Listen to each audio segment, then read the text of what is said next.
రాజా ఏంటి నాన్నగారు? ఏం చేస్తున్నావురా? చదువుకుంటున్నానండి. గుడ్, చదవాలిరా. నువ్వు బాగా చదవాలి, స్టేట్ ఫస్ట్ రావాలి. ఇదిగో 25,000 కట్టిన డబ్బు జాగ్రత్త చెయ్యి. అంత డబ్బు ఎక్కడదండి? ఒంటికి ఆవరణ రాసుకుని గోచి పెట్టుకుని రాత్రి దొంగతనం చేశా. ఆడది వేసే ప్రతి చచ్చు ప్రశ్నకు సమాధానం చెప్పే చవడదొద్దామని అనుకుంటున్నావా? నానా నాకు ఉద్యోగం వచ్చింది. Very good. చూసావటే నా కొడుక మజాక. కానీ ఏంటో నసులుతున్నావు? 30,000 డిపాజిట్ కడితే గానీ నాకు ఉద్యోగం ఎవరండి? 30,000?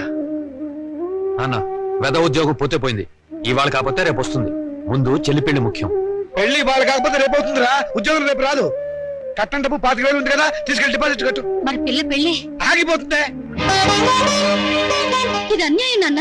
ఒకరికి న్యాయం జరగాలంటే ఇంకొకరికి అన్యాయం జరగాలి, తప్పదు. ఇంకో 5,000 తగ్గుతుంది నాన్న. ఆడపిల్లల ఒంటి మీద నగలున్నాయి కదా, వాటితో అడ్జస్ట్ అవుదాంలే. ఈ పెళ్లి ఆగితే అది చస్తుంది. చస్తే చస్తుంది.